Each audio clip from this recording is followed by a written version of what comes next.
নমস্কার বন্ধুরা, আমার রান্নাঘরে আপনাদের সবাইকে স্বাগত। আজ আমার রান্নাঘরে বানানো হচ্ছে সাউথ ইন্ডিয়ান ডিশ রসম বাড়া রেসিপি। নিয়ে নিলাম 1 চামচ গোটা জিরে, আর নিয়ে নিলাম 1 চামচ ধনে, 1 চামচ নিয়ে নিলাম গোলমরিচ, আর এইখানে দেবো রসুন, 4-5 কোয়া রসুন দেবো। তবে রসুনগুলো ছাল না ছুলেই বেশিরভাগ দেওয়া হয়, তবে আমি একটু ছুলেই দিলাম, তাহলে ভাল লাগবে। অনেক সময় না রসুনের ছাল শুদ্ধই থেতো করে দেওয়া হয়, তবে এটা মিক্সিতে করতে যাবেন না, সবটাই এমনি থেতো করে দিলে ভালো হয়, বা শিলে পিষে নিলেও ভালো হয়।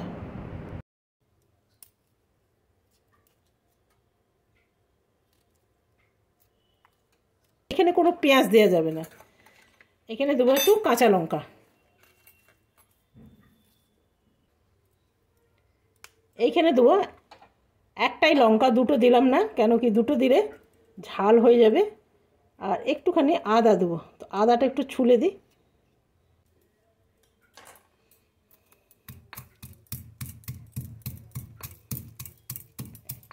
এটা কখনোই মিক্সিতে করবেন না, যাতে একদম মানে এটা কোটা হবে অর্ধেক, পুরোটা না।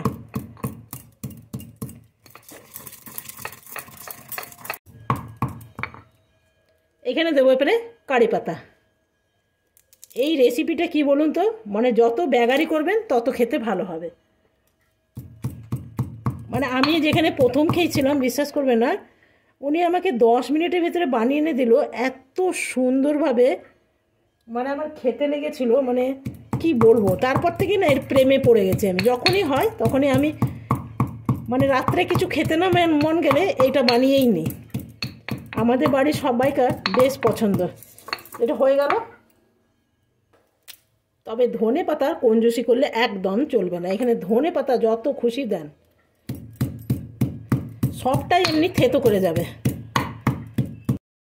ভাবছি যে কাঁচা লঙ্কাটা রেখেছিলাম সেটাও দিয়ে দিলাম।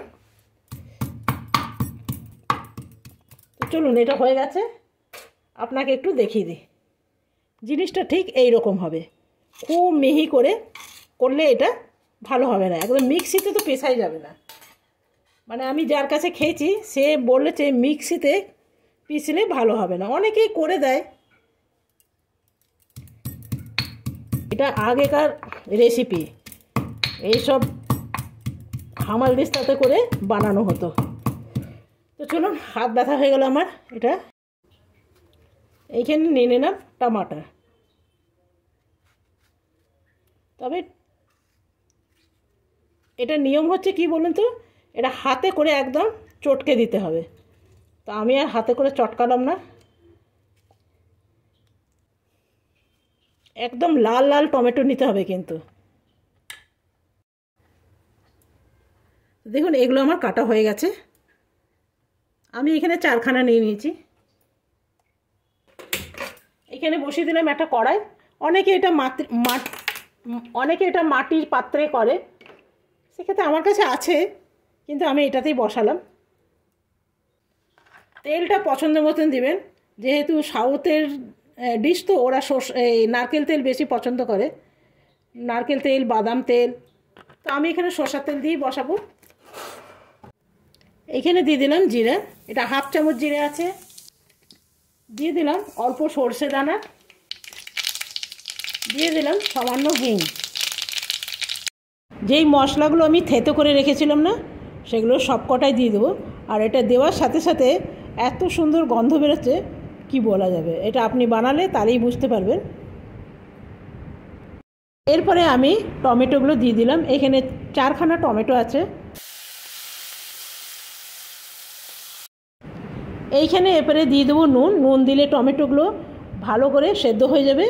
আর দিয়ে দেবো হলুদ, ব্যাস, আর কিছু দেবো না।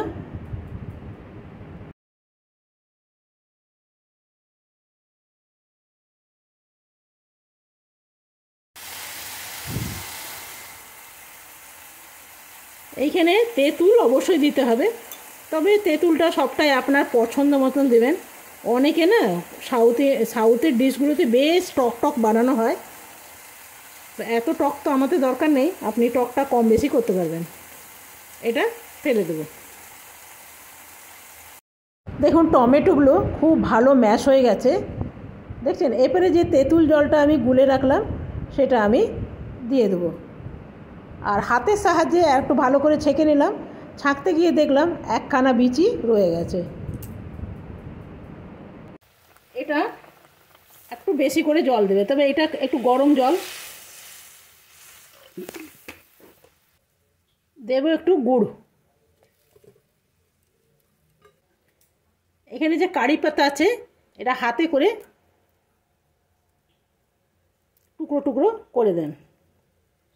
এখানে গোটা গোটা কোনো প্রশ্ন নেই, সব টুকরো টুকরো করে দিতে হবে।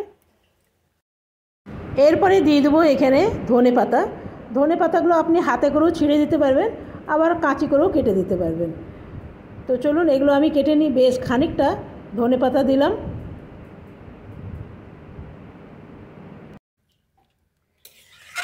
এটা ভালো করে ফুটে যাক। এইখানে নিয়ে নিয়েছি বিউলির ডাল। এটা ভিজিয়ে রেখেছিলাম 4-5 ঘন্টা। আর এটা মিক্সির মধ্যে একটু পিষে নেব, তবে এটা জল না দিয়ে পিষলেই ভালো হয়। যদি দরকার মনে হয় তো অল্প দিলেও চলবে। তো চলুন এটাকে পিষে নিই, পিষে নেব। তো দেখুন এটা আমার পেষা হয়ে গেছে।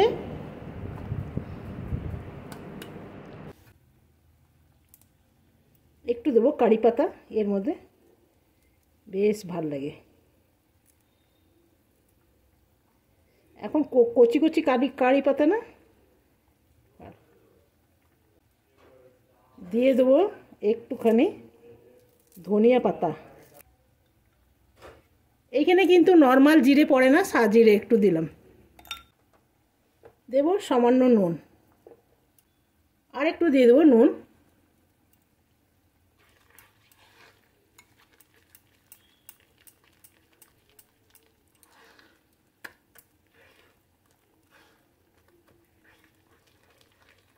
এটা যত ফেটানো হবে তত বড়াগুলো ফুলে উঠবে। তো চলুন এটা আমি 5 মিনিটের মতন ফেটিয়ে নিই। তো দেখুন এই রাসামটা আমার একদম তৈরি হয়ে গেছে। আর এই যে টমেটোগুলো আছে না, এগুলো ম্যাশ করার দরকার নেই, এগুলো এমনিই খেতে ভীষণ ভালো হয়। এটা হয়ে গেছে। এরপরে বড়াগুলো ভেজে নেব। এখানে দিয়ে দেবো তেল।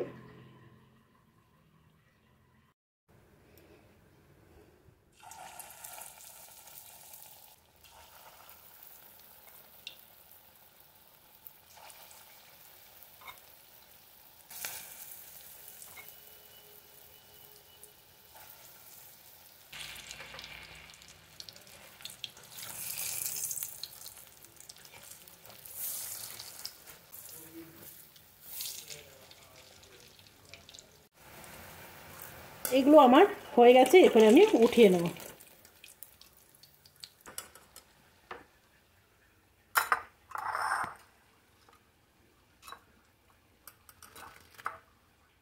রসম খাবার জন্য এইরকম স্যুপ বোল কাপ নিয়ে নিয়েছি একটা।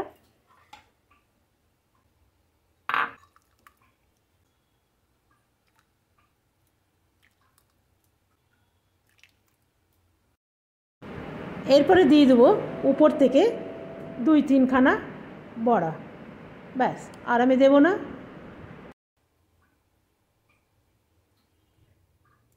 এটা সরিয়ে দিই। কেমন লাগলো আপনাদের কাছে অবশ্যই জানাবেন। একবার বানিয়ে খেয়ে দেখুন, দারুণ লাগবে। বন্ধুরা কেমন লাগলো অবশ্যই জানাবেন। তবে এই রাসামটা দিয়ে ভাত খেতেও ভীষণ ভালো লাগে। আর যদি ভালো লাগে ভিডিওটি লাইক করে সাবস্ক্রাইব করে আমার পাশে থাকবেন। কালকে আসবো আবার নতুন ভিডিও নিয়ে।